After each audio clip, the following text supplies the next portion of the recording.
Bom dia, gente. Acho que está ligado.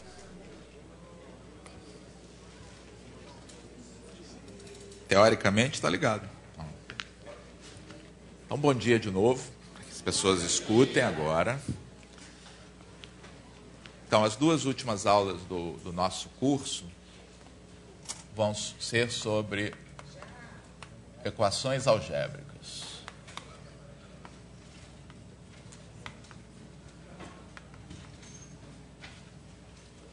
Isso significa equações da forma P de x igual a zero,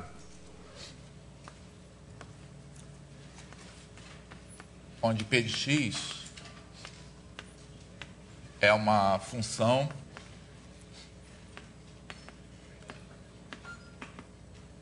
definida por uma soma de potências da variável. Então, uma função desse tipo é chamada o quê? Que nome a gente recebe? Que nome a gente dá para uma função desse tipo? Uma função polinomial. Tá? E uma função polinomial está associada naturalmente a um polinômio. Tá? Há uma diferença sutil entre a ideia de função polinomial, tá, e a ideia de polinômio. Essa sutileza é difícil normalmente para a gente captar, porque quando a gente trabalha com polinômios sobre o conjunto dos números reais, sobre o corpo dos números reais, na verdade essas noções são equivalentes.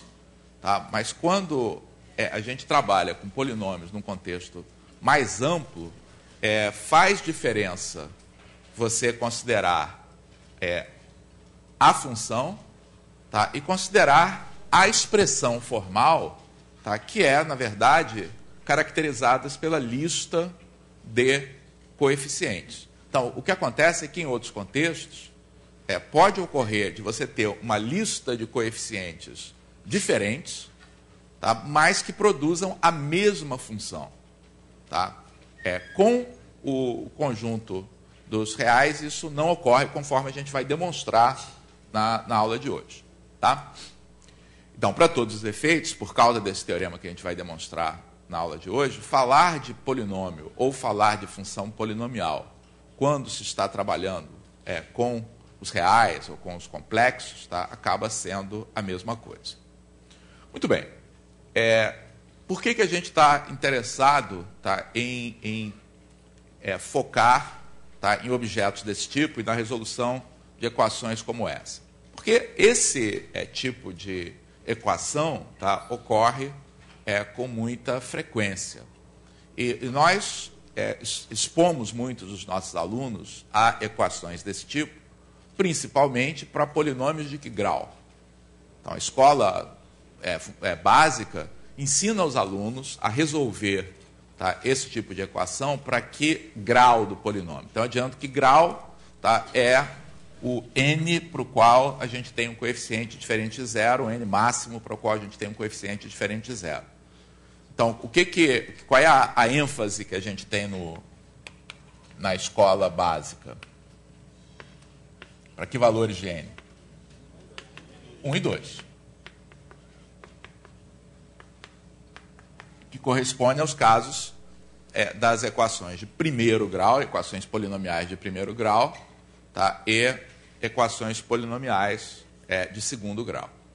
Tá? Mas equações de grau superior, elas acontecem também em vários contextos, tá, que estão associados a conteúdos aí da escola. Então, só para mostrar aqui um exemplo de uma situação perfeitamente dentro do que se estuda na escola, mas da qual resulta uma equação algébrica de grau superior, vamos considerar essa situação aqui.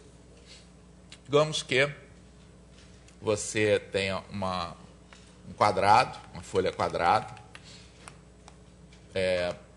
de lado 10 centímetros, por exemplo, e aí você faça o seguinte, você recorte em cada cantinho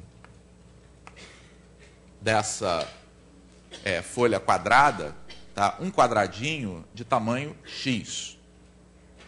Tá? Então, recorta, joga fora esse quadradinho, e aí dobra essas abas. Né? Se você dobrar essas abas, o que você vai formar é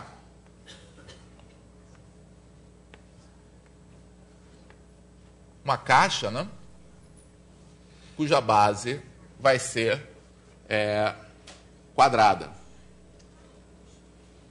Ok?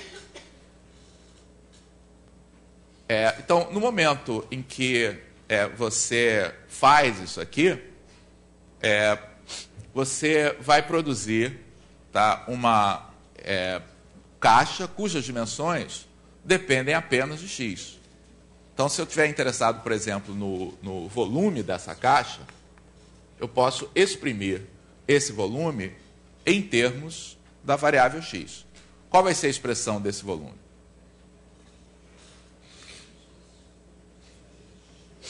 Então, esse quadrado é um quadrado cujo lado é um quadrado, né? Porque era um quadrado originalmente, eu tirei x de cada lado, continuou sendo um quadrado. Com lado igual a quanto? 10 menos 2x. Então, isso que ficou aqui é 10 menos 2x. Tá? Essa é a base do nosso quadrado. Qual é a altura? X. Então, qual é o volume? 10 menos 2x ao quadrado, vezes x. É claro, no momento que eu escrevi isso aqui, eu já sei que esse volume é expresso por uma função polinomial, tá? Que está numa forma fatorada, tá? E que eu posso expandir, né? Para colocar na forma padrão. Então, vamos ter 100 menos 40x mais 4x2 vezes x. E, portanto,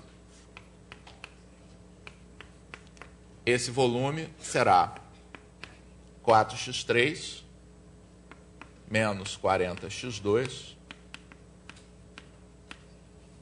mais 100x. De acordo? Então, por exemplo, eu posso aqui observar, a partir daqui eu posso, por exemplo, produzir uma tabela de valores aqui dessa função. Tá? Para x igual a 1, qual vai ser o volume aqui da caixa?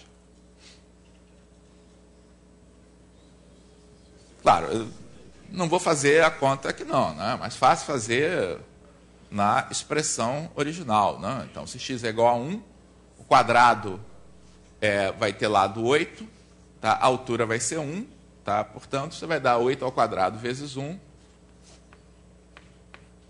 Esse volume é igual a 64. Então, a pergunta que eu vou fazer é o seguinte, ok, para x igual a 1, esse volume é igual a 64. Tá? A pergunta que eu vou fazer é a seguinte, será que existe alguma outra dimensão diferente de 1, tá, que produza o mesmo volume igual a 64? Será que é possível você ter uma caixa com o mesmo volume, tá, com uma dimensão diferente? Então, para responder a essa pergunta, eu tenho que resolver uma equação algébrica. Tá? Na verdade, para responder a perguntas se existe uma caixa com um determinado volume, tá? E daqui a pouco vocês vão entender por que eu estou fazendo essa pergunta aqui em particular. Então, para responder a essa pergunta, eu tenho que olhar a equação 4x3 menos 40x2 mais 100x igual a 64, tá? Ou, colocando na forma padrão e simplificando, né? Então, eu posso dividir todos os termos por 4 aqui e chegar à equação mais simples, x3 menos 10x2 mais 25x menos 16 igual a 0. Dou 5 segundos para vocês me dizerem se essa equação tem alguma raiz real. Tem alguma raiz real?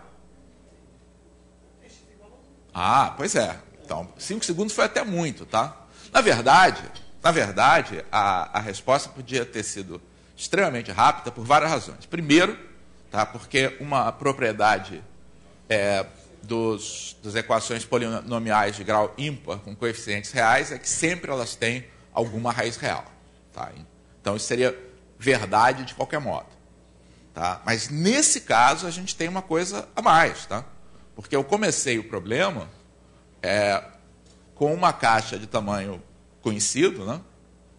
Para x igual a 1, tá? Produzindo uma caixa de volume 64. Então, que essa equação tem pelo menos uma raiz, tá? Não há dúvida. Tá? A questão é se ela tem outras.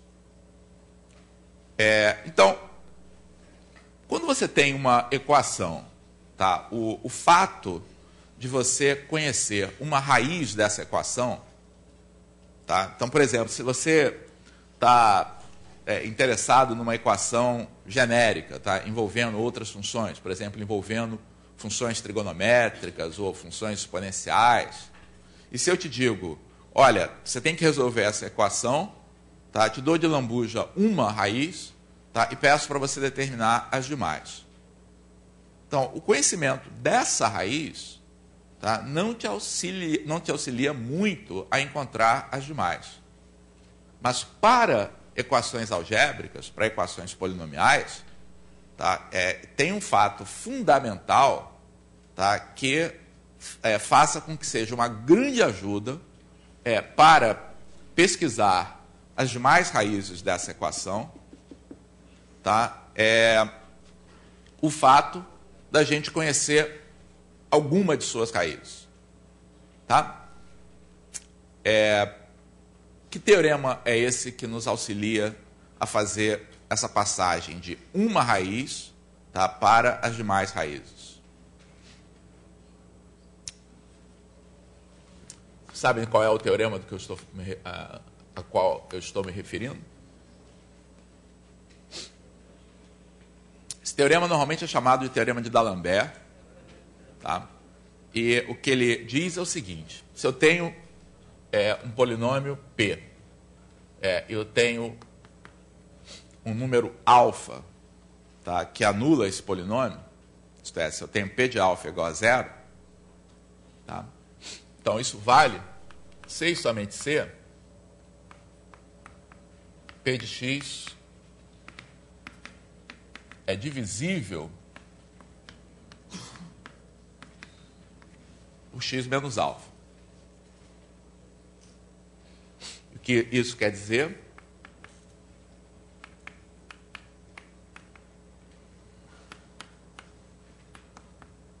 Que existe um polinômio q de x tal que P de x é igual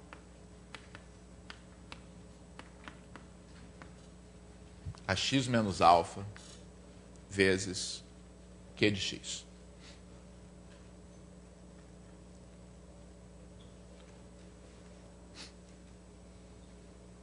Então, toda vez, tá, que eu consigo encontrar, tá, uma raiz de uma equação algébrica, tá, eu consigo fatorar o polinômio com um termo que é igual a x menos essa raiz, tá, e isso é uma boa notícia, né? Especialmente nesse caso em particular, é uma excelente notícia. Por quê? Porque se esse polinômio que tem aqui tem grau n, por exemplo, tá, o polinômio resultante dessa fatoração tem grau n-1. Então, eu consigo simplificar o meu problema, o que nesse caso é extremamente conveniente aqui para a gente, né? Porque eu tenho aqui uma equação que é uma equação do terceiro grau. Olha isso, existe alguma fórmula para resolver equações do terceiro grau? A gente ensina na escola os nossos alunos a resolver equações do primeiro e segundo grau. Tá? Quem é que ensina os alunos a resolver equações do terceiro grau através de uma fórmula? Ninguém. Ninguém, né? Que absurdo. Existe essa fórmula ou não existe essa fórmula? Se existe, por que vocês não ensinam? Então, essa descoberta, né, das fórmulas, da fórmula de resolução da equação do terceiro grau, né, é uma das histórias mais fascinantes aí do desenvolvimento da matemática.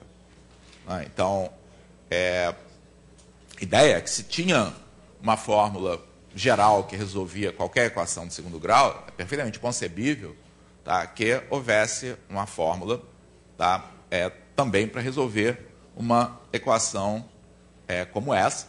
Tá? E aí isso foi desenvolvido aí na época aí do Renascimento, tá? Numa história conturbada, com vários autores aí que se lutavam pela primazia, tá, de ter feito essa descoberta. Tá? Foi um passo extraordinariamente importante aí para a matemática, porque foi daí que veio a invenção dos números complexos, né, que foram inventados para que essa fórmula de resolução da equação do terceiro grau pudesse ser escrita. Mas essa fórmula, tá, não é uma fórmula prática de resolução.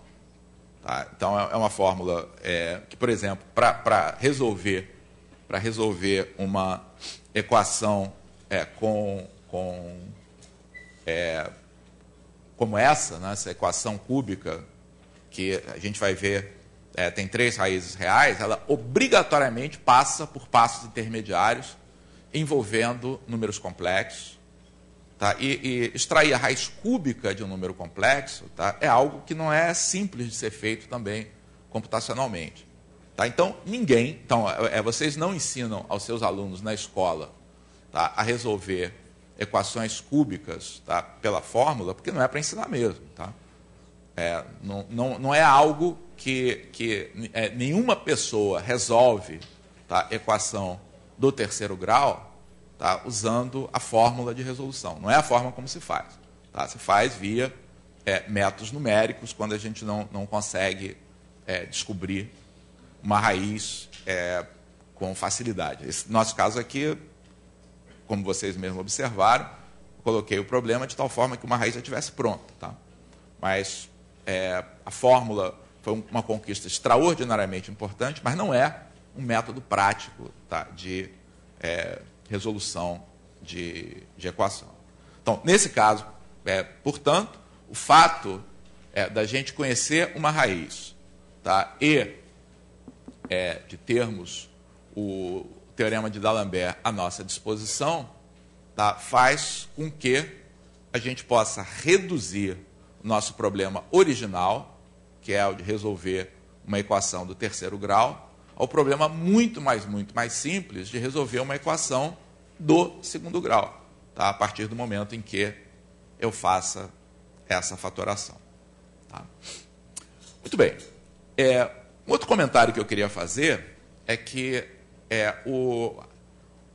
esse conteúdo, tá, polinômios, ele mistura, tá, conhecimentos que são elementares, tá, com conhecimentos que não são nada elementares. Tá? Por exemplo, um ingrediente do ensino de polinômios é o célebre teorema fundamental da álgebra.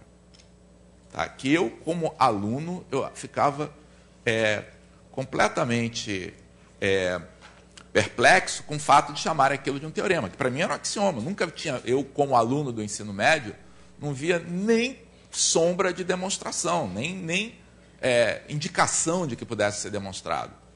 Então era uma propriedade que era afirmada sem justificativa. Por que chama essa coisa aí de teorema se ninguém apresenta uma demonstração, uma justificativa? A razão para isso é que é um teorema sim, tá? Mas é um teorema que envolve conhecimentos muito além, tá, do ensino médio. Envolve o conhecimento de variável complexa.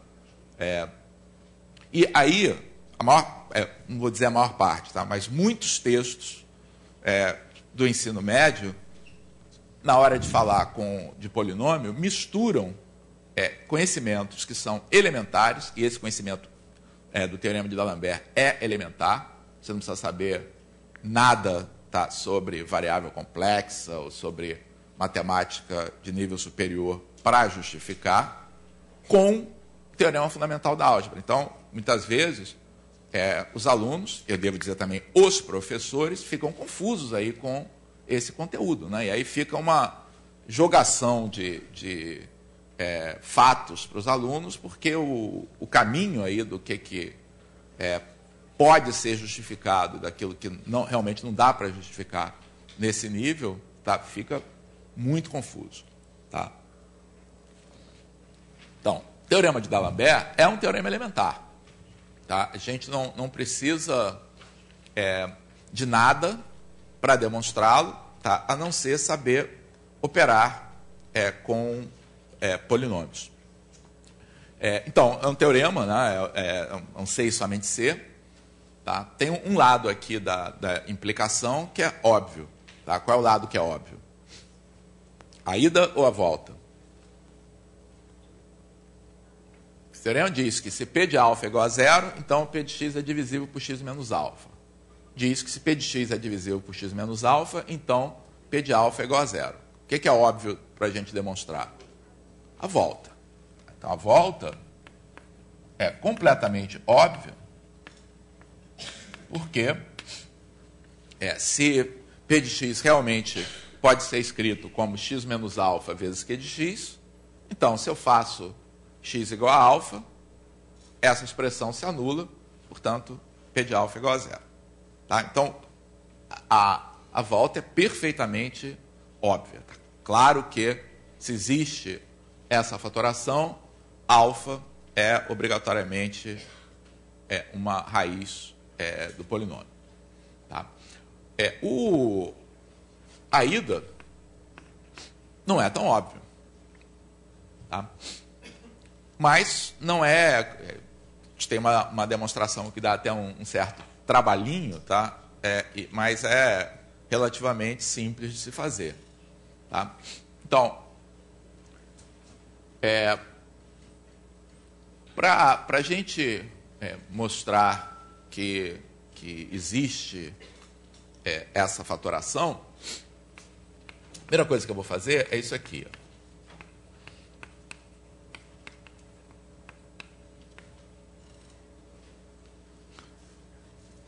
Então, estou supondo que P de alfa é igual a zero. Então, a primeira coisa que eu vou fazer é escrever P de x como sendo igual a P de x menos P de alfa. Posso fazer isso?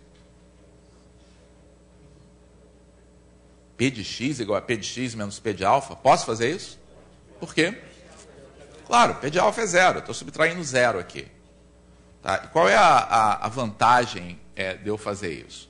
Então, eu vou supor que o meu polinômio, né, meu P de x, está escrito naquela fórmula geral.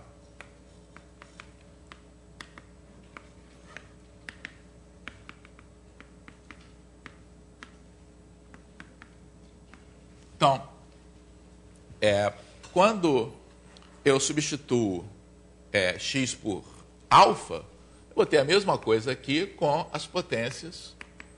Então, vou escrever aqui em cima. P de alfa é a mesma coisa, naturalmente,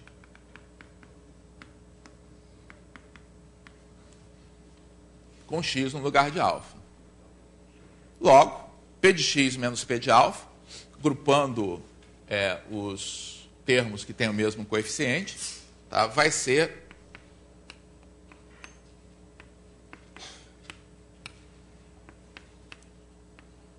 ter essa expressão.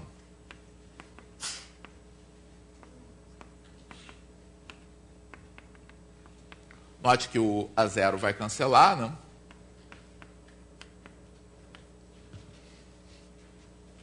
Então, P de x se exprime, tá, como essa soma. Tá? Uma soma de polinômios que tem essa forma especial. Né? São da forma... cada termo aqui é da forma x elevado a k menos alfa elevado a k. Portanto, para mostrar que existe a fatoração que a gente está propondo, basta mostrar que x elevado a k menos alfa elevado a k é divisível por x menos alfa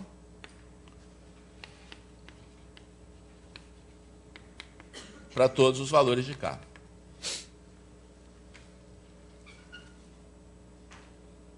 Concordo? Se eu mostrar esse fato, então cada uma dessas parcelas vai ser fatorada, tá? Então, se isso aqui é verdade, tá? Isso que está aqui vai ser x menos alfa vezes um certo Q1 de x. Esse que está aqui vai ser um x menos alfa vezes Q2 de x. E assim por diante. E aí eu posso colocar o x menos alfa em evidência, tá? E juntando todos os outros termos, eu vou ter o Q de x ao qual o teorema se refere. Estamos de acordo? Então, no fundo, o que a gente está fazendo reduzindo o nosso problema a demonstrar o teorema de D'Alembert, tá, para polinômios desse tipo. Tá? Isso é um polinômio. Tá? Se a gente consegue demonstrar para esse tipo de polinômio, tá, isto vai estar demonstrado para um polinômio genérico. Tá? Mas x elevado a k menos alfa elevado a k é realmente divisível por x menos alfa? Sim. Como é que a gente mostra esse fato? Basta a gente exibir, tá, qual é essa fatoração. Tá? Porque a gente conhece. Tá? Na verdade, a gente sabe que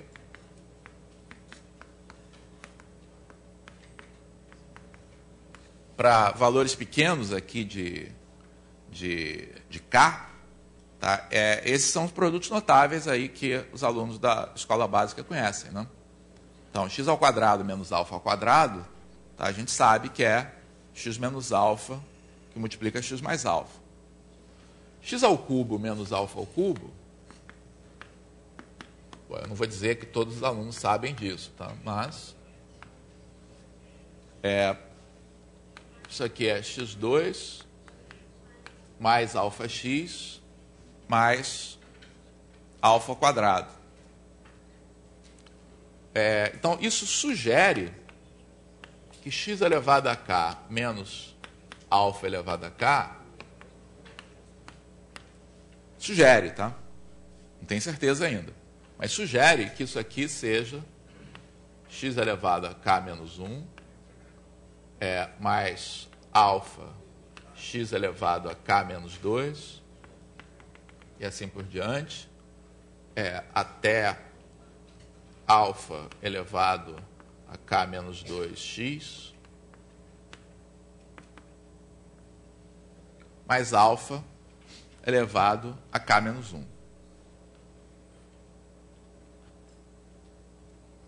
Então, se isso aqui é verdade, tá, resulta, que nós temos o resultado que a gente precisa aí para justificar o teorema de D'Alembert. Ok? Como é que eu faço para verificar essa identidade?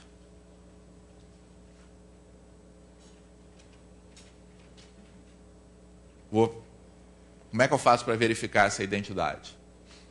Simples. Efetua a multiplicação. Tá? Então, essa expressão que está aqui do lado direito, tá, é fácil da gente avaliar. Tá? Usando a propriedade distributiva aqui. Né? Então, tem que multiplicar o x por cada termo, depois multiplicar o alfa por cada termo.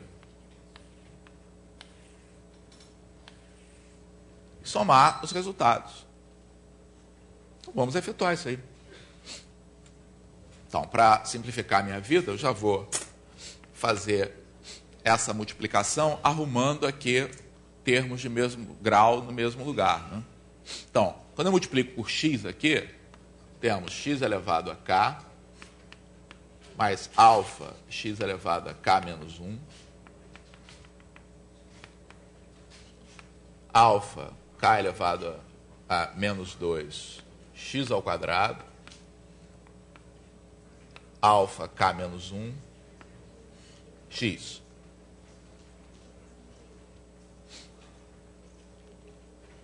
Quando eu multiplico por alfa, ou por menos alfa, eu vou ter menos alfa x elevado a k menos 1. Tá? O próximo termo ia ser menos alfa ao quadrado x elevado a k menos 2, que simplificaria com esse termo aqui. Tá? E depois, lá no final, a gente vai ter menos alfa k menos 1x. E, finalmente, menos alfa elevado a k.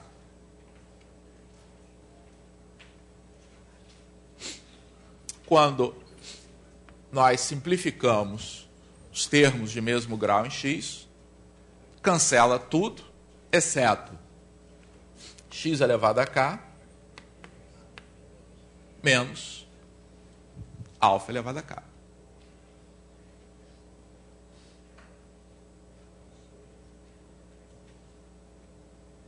Ok? A gente pode trocar aqui essa interrogação por um sinal de confirmação de que esse nosso chute está correto. Tá? Teve nenhuma fraude aqui não, né, gente? Quer dizer, isso é algo que a gente faz muitas vezes em matemática. Você observa um padrão, tá? Você faz uma conjectura de que tem uma certa expressão geral, tá? E aí demonstra, e aí há vários métodos aí para se fazer isso, nesse caso era elementar, bastava fazer o desenvolvimento aqui da expressão para mostrar que esse nosso chute, que é assim que o nome mais elevado para chute é conjectura, né? Estava correta, e de fato a gente tem o nosso resultado. Ok? Então, mostrei que cada uma dessas fatorações aqui vale. Tá? Logo, juntando aqui todos esses termos, eu tenho o teorema de D'Alembert devidamente demonstrado. Tá?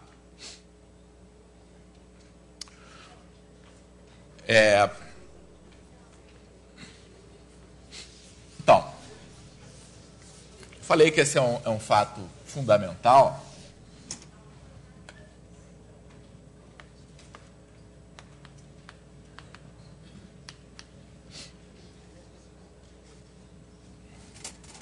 Porque ele tem uma série de consequências que são extremamente importantes aí para a gente. A primeira consequência é a seguinte.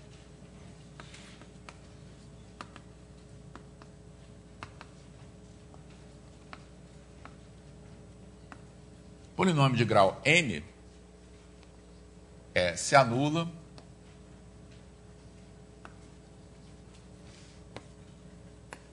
e no máximo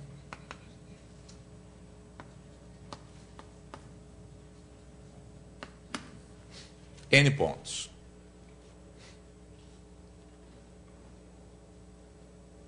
Um polinômio de grau n não pode ter, tá, mais do que n raízes, tá? N pontos em que ele se anula. Por que isso é uma consequência, tá, aqui do teorema de D'Alembert? Pois é, porque se você,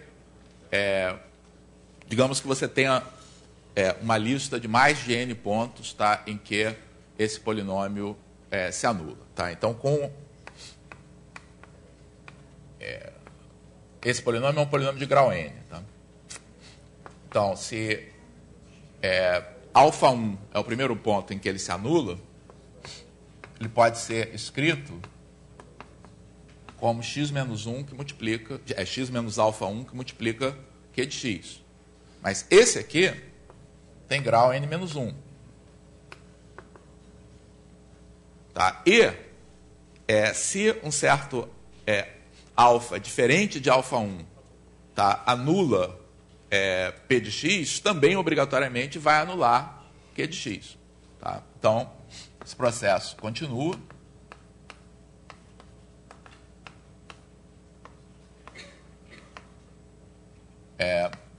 Eu vou chamar aqui de Q1 de x, para ter essa sequência. Tá? Esse aqui vai ter grau n menos 2. Isso aqui não pode ir para sempre. Né? Tá?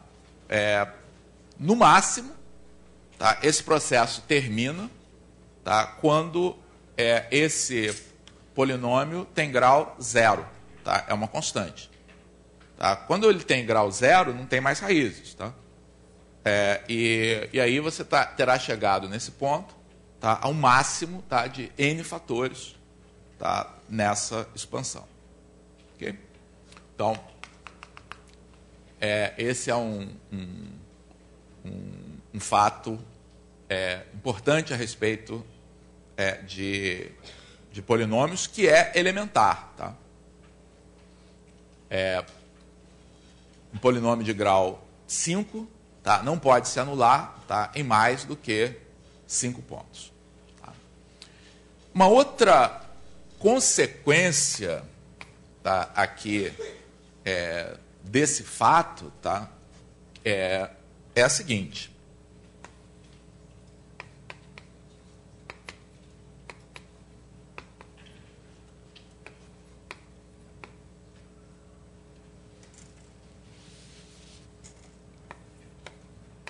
O único polinômio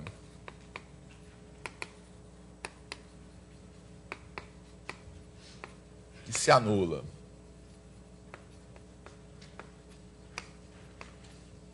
para todo x real é o polinômio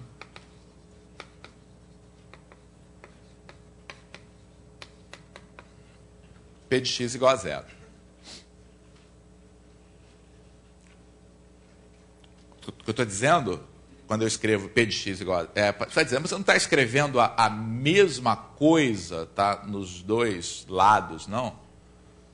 Não, tá? Porque o que eu quero dizer é que esse polinômio tem todos os seus coeficientes, A0, A1, etc., todos eles iguais a 0. Tá? Então, quando eu escrevo esse p de x igual a... É aí que tem aquela sutileza, tá, entre a função polinomial, que eu estou dizendo que se anula para todo x real, tá, e a expressão do polinômio, que é a lista dos seus coeficientes. Então, o que eu estou dizendo aqui é que o único jeito, de eu ter um polinômio, tá, que se anula para todo x real é ele ter todos os seus coeficientes iguais a zero. Tá? É a única forma.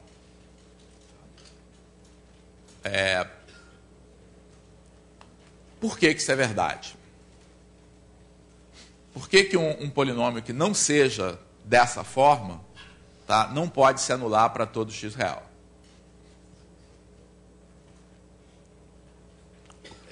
Como é que é um polinômio que não é dessa forma?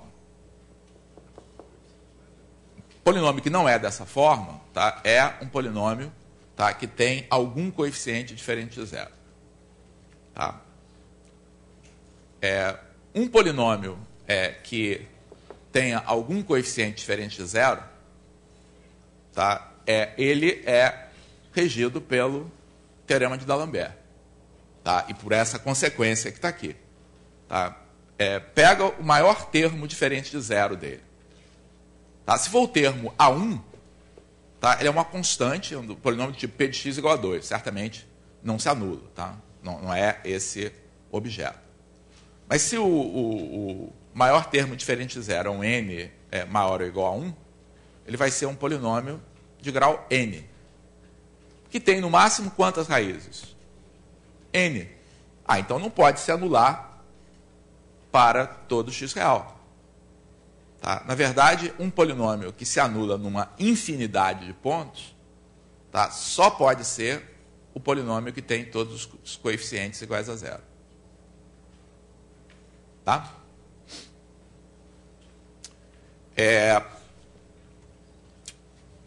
Um fato equivalente a esse que está aí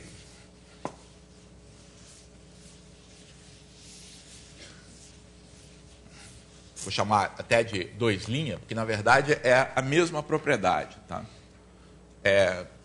Então, é o seguinte, dois polinômios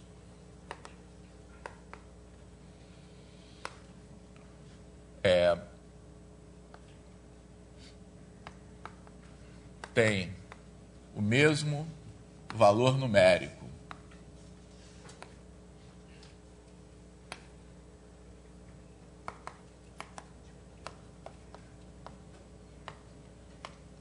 para todo x real, C isso a C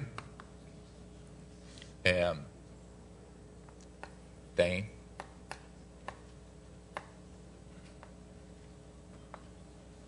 os mesmos coeficientes.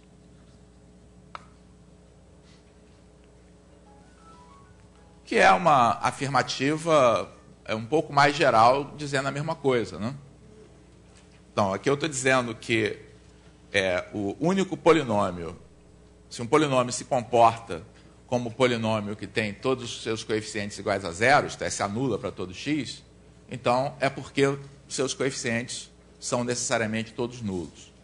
Tá? Aqui eu estou dizendo o seguinte, se eu tenho P de x igual a Q de x para todo x, tá? Isso ocorre se e somente se P de x menos Q de x é igual a zero para todo x. Agora, isso aqui acontece se e somente se por causa da propriedade 2. P de x menos Q de x tem todos os coeficientes nulos.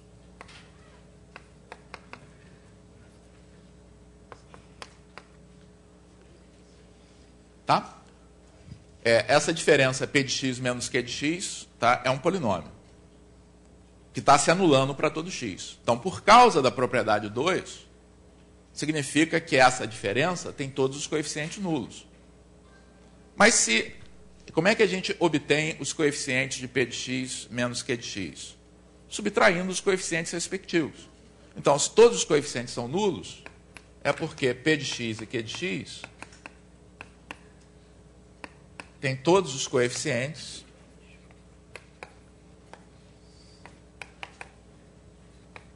respectivamente iguais.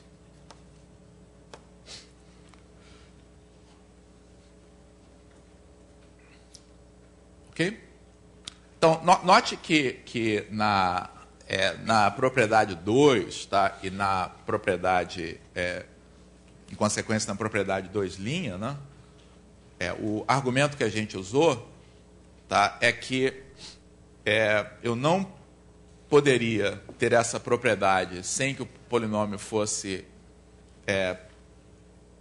o polinômio com todos os coeficientes iguais a zero, tá? Porque ele teria que se anular, tá? Num número infinito de pontos, tá? Isso significaria, tá, que ele não poderia ter grau, tá? Não poderia ter um termo positivo. Tá? Estou repetindo isso aqui para que quem quiser depois pensar um pouco sobre o que eu falei antes a respeito dessa distinção sutil entre polinômio e função polinomial. Tá? Se você está construindo um polinômio, tá, num contexto em que o conjunto de valores que x pode tomar seja finito, tá? É possível que alguns de vocês se lembrem lá das aulas de álgebra, em que viram os corpos finitos, né, que você faz módulo alguma coisa. Então, quando você produz um polinômio nesse contexto, tá, não vale essa afirmativa. Tá? Você pode ter dois polinômios com coeficientes diferentes, mas que produzam sempre os mesmos resultados. Tá? Fecha um parênteses. É só um parênteses para quem quiser pensar nisso depois. Então, uma consequência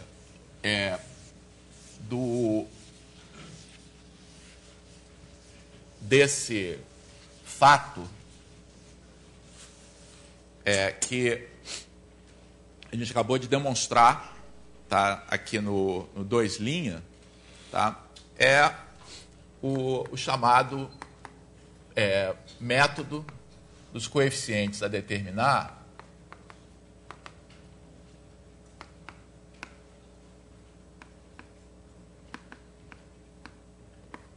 que é uma forma, muitas vezes, conveniente de resolver problemas envolvendo polinômios.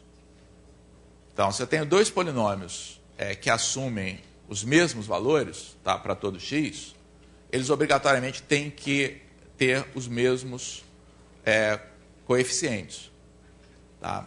E isso permite que a gente possa resolver problemas, como, por exemplo,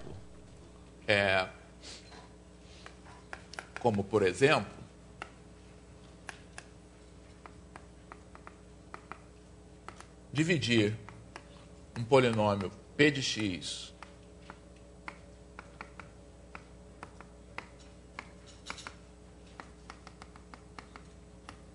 dado aqui na sua forma completa, tá, por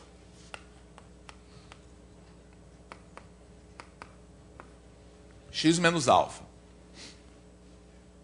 Então, uma forma, antes de mais nada, o que significa, tá, a gente dividir, tá, um polinômio p de x, tá, por x menos alfa? Então, eu não vou aqui hoje discutir a definição da divisão euclidiana de polinômios de modo geral, está no livro. Tá? É possível que a gente tenha alguma coisa sobre isso aí nos exercícios para fazer hoje à tarde, não me lembro se cheguei a colocar. Tá? Mas no caso específico aqui de x menos alfa, significa que eu devo obter um polinômio q de x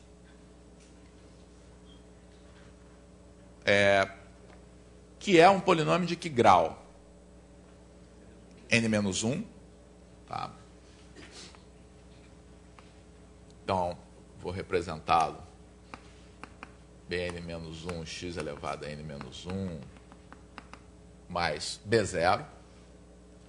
Tá? E um resto, tá, que nesse caso ele deve ter grau inferior ao de x menos alfa, tá? Portanto, ele deve ser um polinômio constante.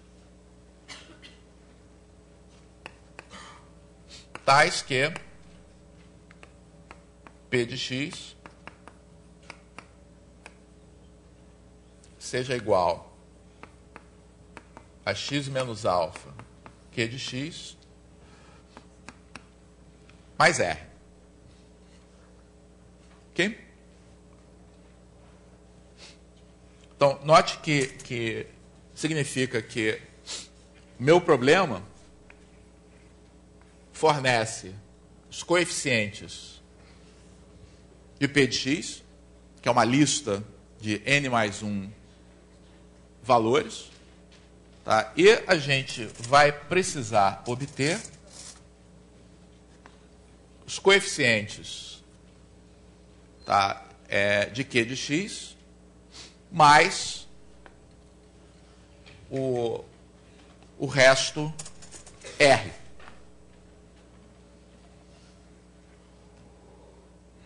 Tá? E uma forma aí da gente fazer isso, tá? É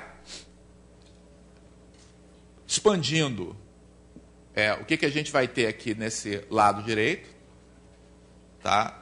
E igualando, tá? Coeficiente por coeficiente aos coeficientes de P. Tá? O que eu estarei usando aqui? O fato de que se esse polinômio, tá, fornece o mesmo valor que este aqui para todo x, tá, então os seus coeficientes, termo a termo, tem que ser exatamente os mesmos. Tá? Agora, o que é x menos alfa? O que acontece aqui, tá, quando a gente faz essa conta? Tá? Então, vamos... o que a gente pode fazer, tá, é observar, tá, para cada grau do nosso polinômio, tá, qual é o coeficiente que eu tenho em P de x, tá, e qual é o coeficiente que eu vou ter, tá, na hora que eu faço, tá, essa multiplicação x menos alfa vezes Q de x, tá, mais R. Tá? Então, começando aqui com o termo em xn. Então, no polinômio original, tá, esse termo é o A índice n. Tá? No polinômio obtido por essa expressão, de onde é que vem, tá, o termo, tá, em x elevado a n? Então, mais uma vez, para efetuar essa conta, né, a gente tem que distribuir essa expressão multiplicando o x por cada um desses termos, tá, o alfa por cada um desses termos, tá, e no final somar o r. Tá? Mas ao efetuar essa multiplicação de polinômios, tá, o termo em x elevado a n aparece apenas, tá, quando eu multiplico o x por x elevado a n menos 1. Tá? Então, o termo em x elevado a n aqui, tá, vai ter por coeficiente b elevado a n menos 1. Tá? Conclusão. O bn menos 1, que é um dos resultados aqui do meu processo, tá, é igual ao termo de mais alto grau, o coeficiente do termo de mais alto grau do polinômio original. Tá? Esse foi fácil.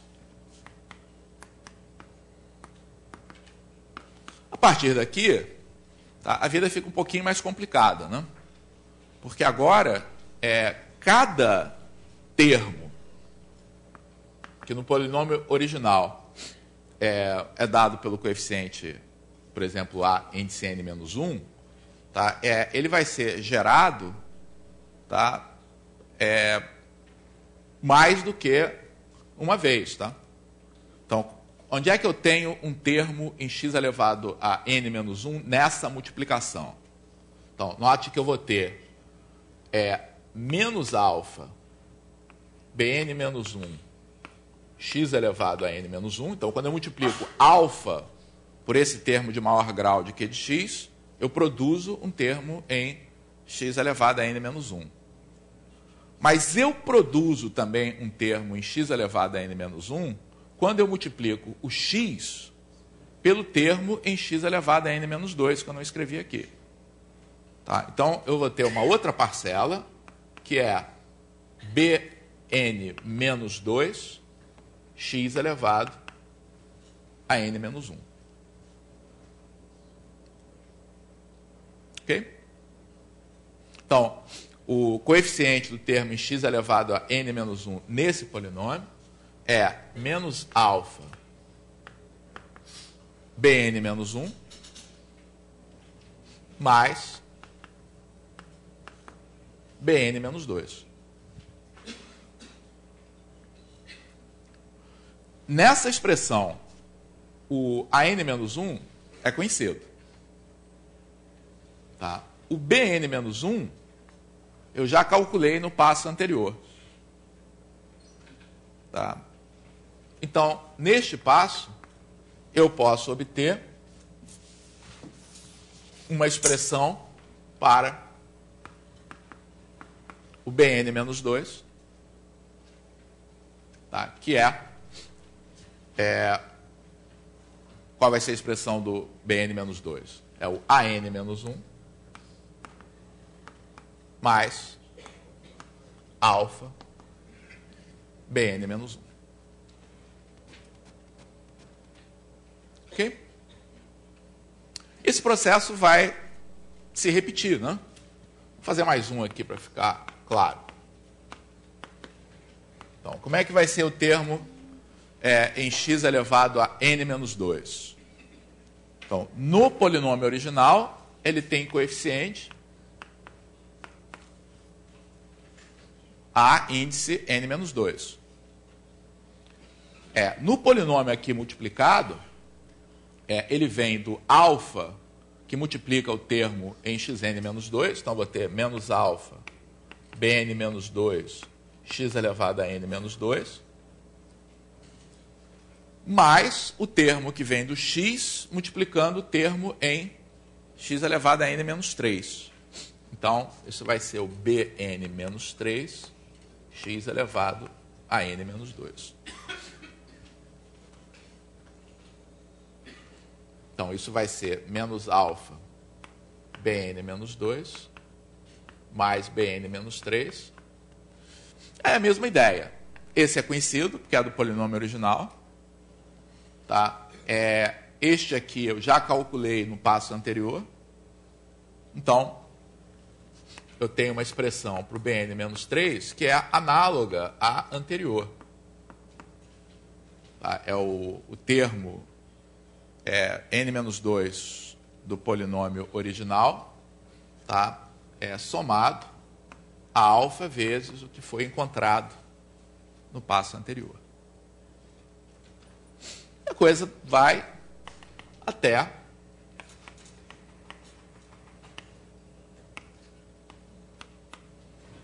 a gente ter o termo independente, né? Que é o termo em x elevado a zero. No polinômio original, ele é a zero. E onde é que eu obtenho um termo independente aqui? Então, quando eu multiplico x, tá, não há produção de termo independente. Tá? A produção, quando eu multiplico por alfa. Então, vai ser menos alfa B0 mais o R. Tá? Que contribui aqui também. Então, o B0 foi encontrado no passo anterior. Tá? E daqui sai que R é igual a A0 mais alfa B0.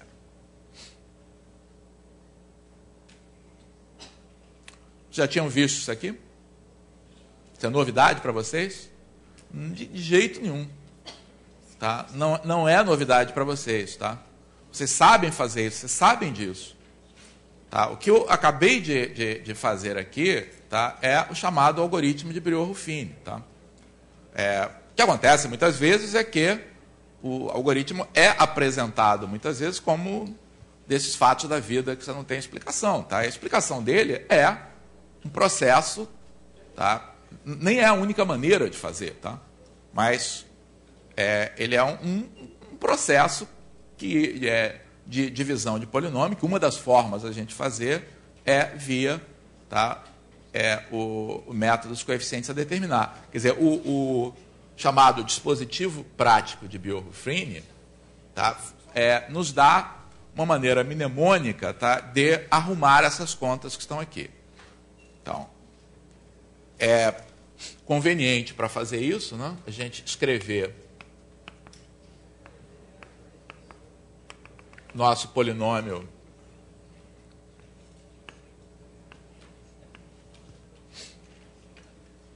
aqui no topo. Né?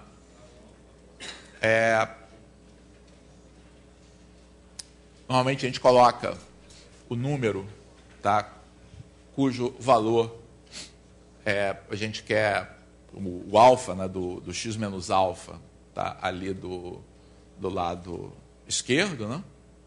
Tá? E aí executamos esses passos. Então, o que diz aqui o nosso primeiro passo? O termo que vem aqui, que é o Bn-1, então, aqui vai aparecer o Bn-1, aqui o Bn-2, e assim por diante, tá? E a coisa vai até aqui vai aparecer o B0, tá? Aqui vai aparecer o R. Tá? E aí o que diz, tá, o nosso procedimento? Quando você arruma as coisas desse modo, tá, o primeiro termo basta a gente copiar para cá. A partir daqui, tá, a partir do momento que eu tenha o Bn-1 deste modo, a conta que eu tenho a fazer é somar a esse termo, tá, o resultado, tá, do produto alfa vezes o termo, tá, que apareceu aqui. Então, o que a gente faz? A gente multiplica o alfa por Bn-1, soma, tá, ao AN-1, tá, e o resultado vai ser o Bn-2. E assim por diante. Tá? A gente sempre multiplica o alfa por esse termo, soma com o seguinte, e o resultado transcreve aqui para essa posição, tá? E isso vai até o final. Tá? Então, o chamado dispositivo de Briot-Ruffini é só uma ajuda mnemônica a esse procedimento que a gente acabou de obter. Tá? Uma coisa que às vezes, tá, passa desapercebido aí para muita gente, tá, é que o dispositivo de Briot-Ruffini, tá, é a maneira mais prática da gente calcular o valor de um polinômio. Tá? Porque o resto dessa divisão, tá, imagina que você tenha feito essa divisão. Tá? O que ocorre, tá, quando você faz, tá, x igual a alfa aqui desse lado? Você faz x igual a alfa aqui nessa expressão, tá, você vai ter P de alfa, tá, igual a R. Tá? Então, uma observação que eu gostaria de fazer é que P de alfa, tá, é igual ao resto da divisão, tá, e o dispositivo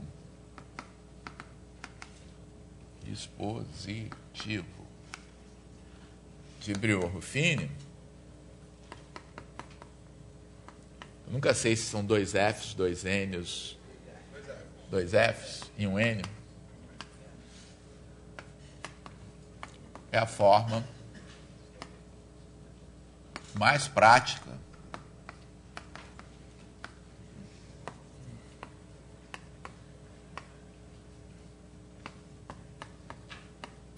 de se calcular P de alfa. É possível que o Luciano explore esse fato, tá, na aula dele. Tá? Mais prático em vários sentidos. Tá? Então, você tem um polinômio, tá? Polinômio de verdade. Tá? Não os polinômios que a gente dá na escola, tá? São números pequenininhos, tá? Que a gente quer calcular para x igual a 1, x igual a 2, x igual a menos 1, aí não faz diferença. Falando um polinômio de verdade. Tá? Polinômios que vêm das aplicações têm coeficientes grandes e você precisa calcular, tá, em valores feios, tá? Que não são números inteiros, etc. Então, calcular um polinômio na forma usual equivale a calcular essas potências. Tá? Isso dá trabalho de fazer, em termos computacionais, e introduz erros no cálculo. Tá?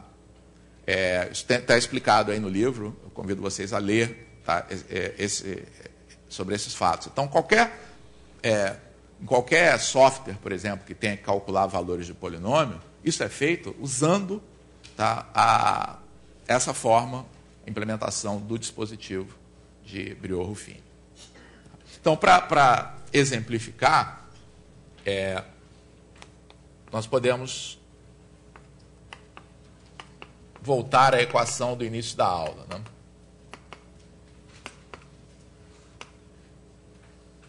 Digitem aí para mim. x3 menos 10x2, é isso? Mais 25x menos 16, né? Igual a 0.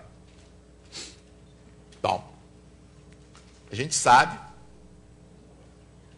que x igual a 1 é a raiz, tá, desse polinômio. Mas se eu quisesse calcular valores desse polinômio para outros valores de x, o dispositivo de Brillouin-Ruffini seria também o melhor que eu teria a fazer. Então, para exemplificar o algoritmo, a gente lista os coeficientes, e aí o procedimento primeiro a gente repete, e a partir daqui, multiplica o alfa por esse número, soma o que está lá. Tá? Então, 1 vezes 1 somado a menos 10, menos 9. 1 vezes menos 9, dá menos 9, somado a 25, dá 16. 1 vezes 16, somado a menos 16, dá 0, que é o resto da divisão e é o valor, tá, da função calculada nesse ponto. Então, o que eu estou frisando se não fosse uma raiz, você teria também aqui o valor da função calculada aqui nesse ponto. Isso permite a gente responder a nossa pergunta original, né? Porque a gente conseguiu fatorar, tá, o nosso polinômio original, tá? Então isso que está aqui, passou a ser fatorado em x menos 1, que multiplica x2 menos 9x mais 16 igual a 0. Tá? E aí, as raízes, tá, aqui do nosso, da nossa equação, tá, as demais raízes da nossa equação se tornaram acessíveis aí a gente, porque envolve resolver uma equação de segundo grau. Tá? Então, os valores de x vão ser 9, né, mais ou menos, raiz quadrada de 81 menos 64 sobre 2, que é igual 9 mais ou menos raiz de 17 sobre 2. Então, isso vai dar 9 mais raiz de 17 sobre 2, 9 menos raiz de 17 sobre 2. Então, qual é a conclusão a qual a gente chega? É possível a gente fazer uma outra caixa, tá, que tenha volume igual a 64? Sim ou não?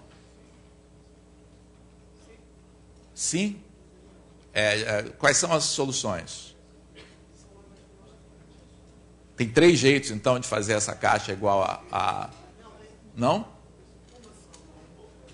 Porque um cuidado que a gente tem que tomar aqui no problema, tá, é que a gente resolveu, tá, a equação polinomial, tá, encontrou as raízes. Mas é claro que aquele problema original era um problema de geometria. Tá? Aí você tem que ver se dá para fazer a caixa com essas dimensões.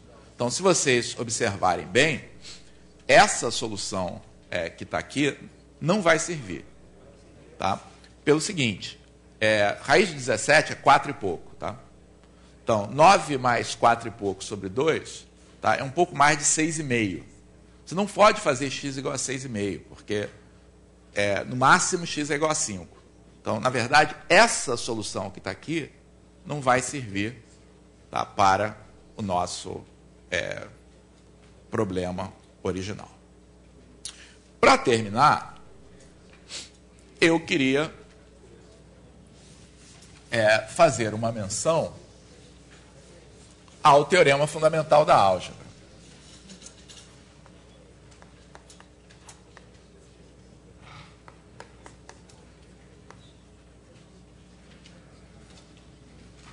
Então, note que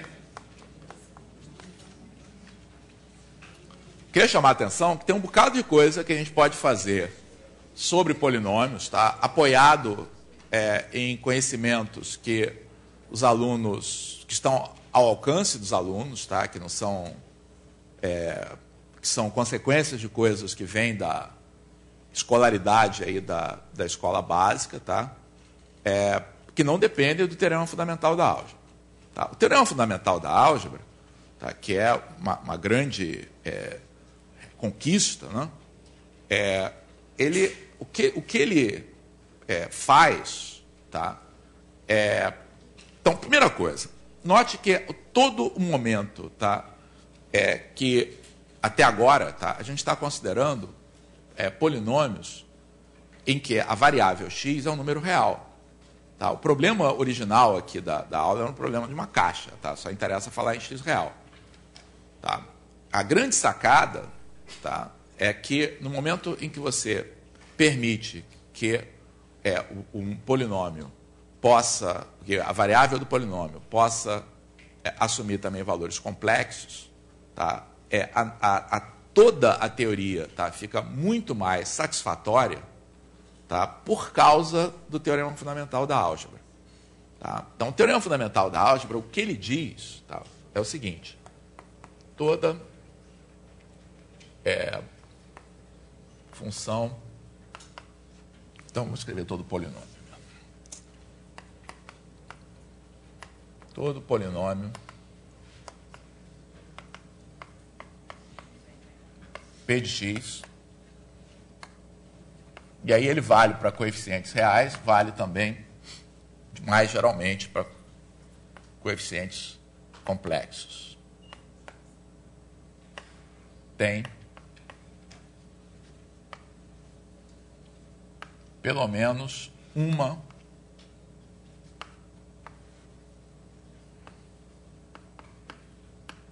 raiz complexa. Tá? É só isso, tá, o que diz o teorema fundamental da álgebra. Tá? Isso não é válido quando você se restringe aos reais. Então, se você está falando de polinômio real, tá, e está falando de números reais, olha, por exemplo, polinômio p de x igual a x2 mais 1, nos números reais ele não se anula em nenhum ponto. Então, a vantagem da gente considerar o universo complexo é que isso não pode acontecer. Tá? Nos complexos, todo polinômio, tá, tem pelo menos uma raiz. Tá? E aí a gente junta, tá, este fato, tá, com o teorema de D'Alembert. Então, se você pega o teorema fundamental da álgebra, junta ao teorema de D'Alembert,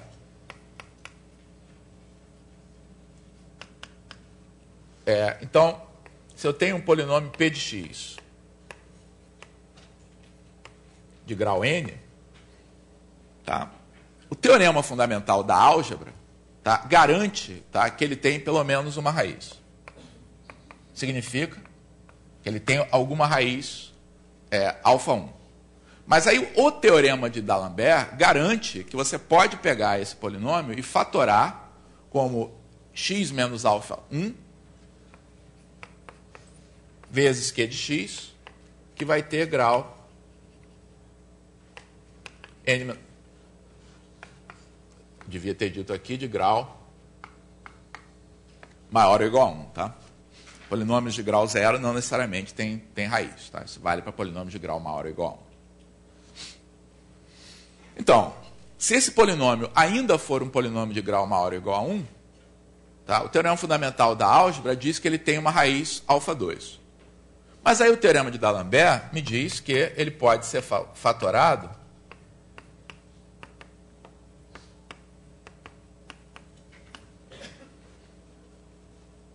como um x menos alfa 2 que multiplica um outro polinômio Q2 de x que tem grau n menos 2.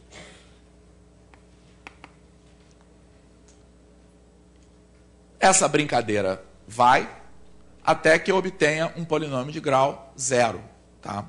Onde aí ele não vai ter mais raízes. Quando eu chegar lá, eu terei obtido uma expressão que é x menos alfa 1, x menos alfa 2, x menos alfa n. O que é um polinômio de grau 0? É uma constante.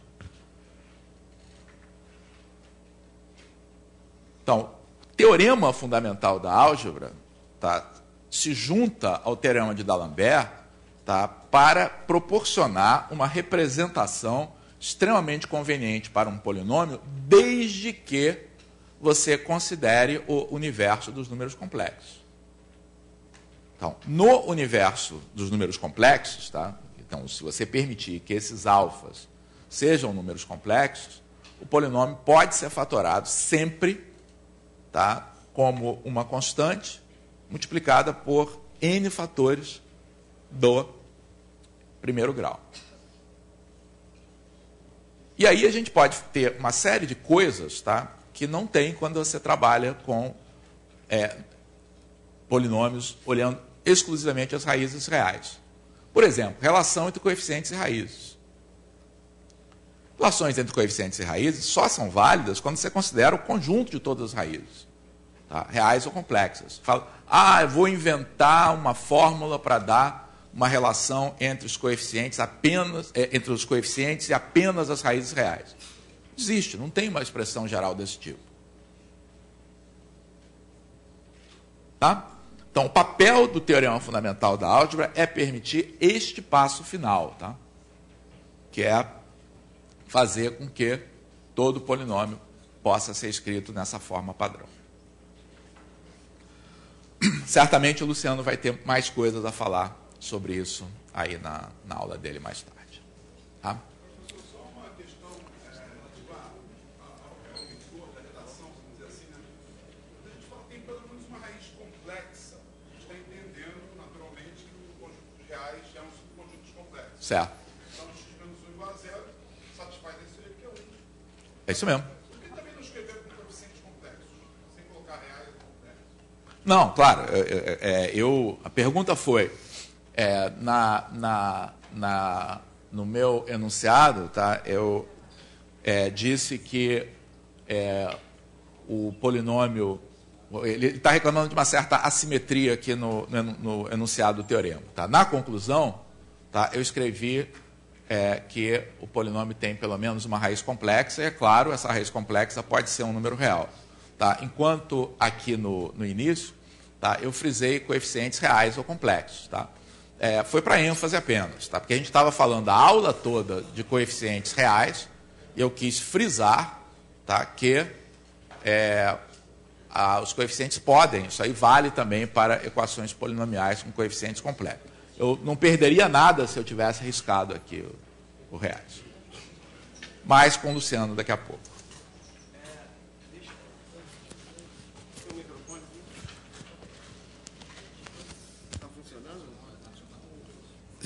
Já vai começar a aula, Luciano? Não, só um comentário.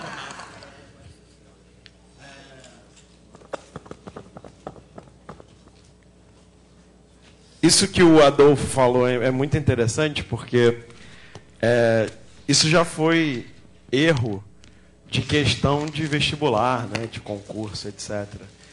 Usar a palavra complexo como querendo dizer não real, complexo e não real, né? Isso já foi equívoco de questão de concurso, tá? Enfim, é uma confusão que muitas vezes se faz ao usar a palavra complexo, esquecer que os reais estão. Eu estou tentando lembrar um exemplo específico, mas não consegui até agora. Mas estão esclarecendo mais uma vez. Ali eu falei em reais e complexos para ênfase, tá? Para mostrar que apesar da gente estar trabalhando com polinômios reais o tempo todo, isso se estende mais geralmente para polinômios com coeficientes complexos.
Todos assinaram a lista de presença?